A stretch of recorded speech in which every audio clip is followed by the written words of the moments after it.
नमस्कार, मैं हूं आपके साथ रिपु कुमारी और आप देख रहे हैं आई जॉब्स न्यूज। कुछ दिन पहले देश में एक ऐसी घटना घटी जिसने हैवानियत की सारी हदें पार कर दी और इंसानियत शर्मसार हो गई। केरल में कुछ बदमाशों ने एक विस्फोटक से भरा अनानास एक गर्भवती हथनी को खिला दिया, जिसको खाते ही उस हथनी की दर्दनाक मौत हो गई। दर्द की ये भयानक दास्तान देखिए हमारी इस रिपोर्ट में।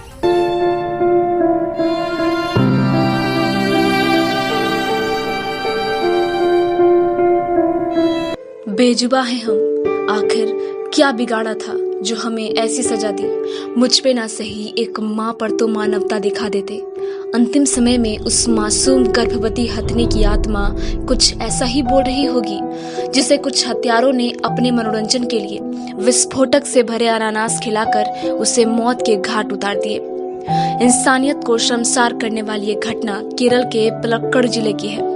मरने वाली हथनी ने साइलेंट वैली के जंगलों को छोड़ दिया था और भोजन की तलाश में पास के गांव में भटक गई थी। गर्भ में बच्चे को लिए भटकती हुई उस बेजुबा माँ को क्या पता था कि वो भोजन नहीं, अपने और अपने बच्चे के लिए मौत तलाश रही है, वो भी उन गलियों में जहाँ इंसान के खाल में कुछ शैतान घात लगाए रहते हैं।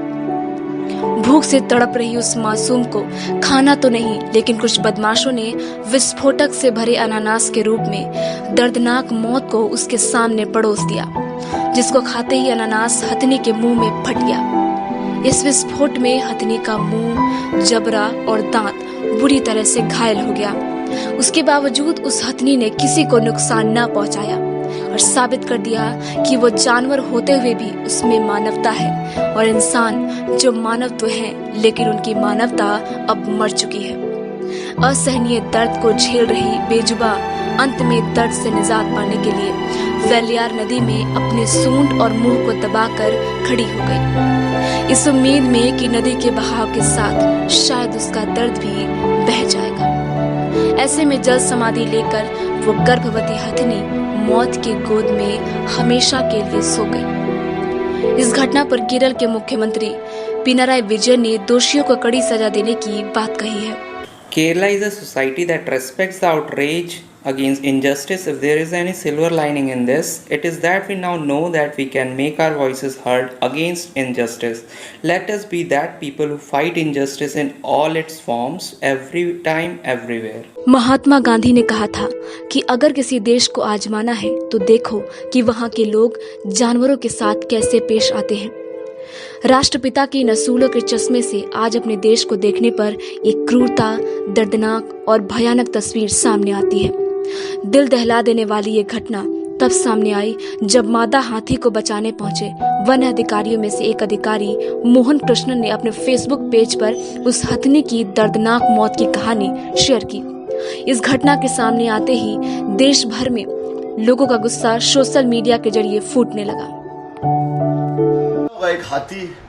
एक हथनी जो थी अपनी केरला में, उसको पाइनएप्पल में बॉम्ब दे दिया गया यार, और वो प्रेग्नेंट थी।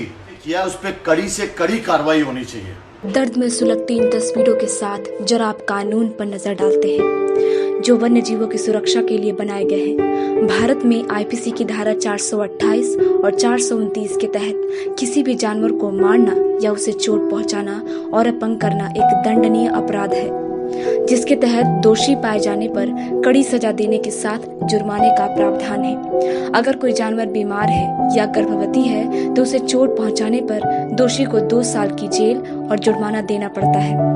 वन्य जीव संरक्षण अधिनियम 1972 के तहत किसी भी जंगली जानवर का अवैध शिकार करने और उसके मांस का व्यापार करना अपराध है। वहीं इस मामले ने देश की राजनीतिक गलियारों को भी गर्म कर दिया है। I think they should sack the chief wildlife warden. They should now arrest everybody in Malappuram who they suspect, because these are repeat offenders. Whether it's children being sold in orphanages, which we have found, it is Malappuram.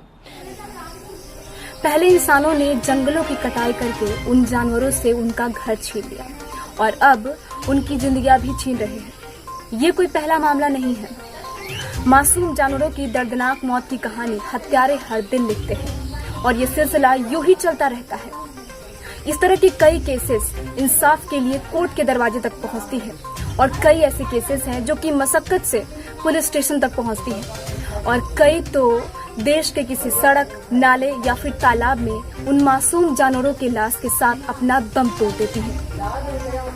वक्त हो चला है break का। Break के बाद हम आपको बताएंगे कि आखिर बिहार में विधानसभा चुनाव को लेकर के किस तरह की तैयारियां चल रही हैं। तब तक के लिए बने रहिए आईजम्स न्यूज के साथ।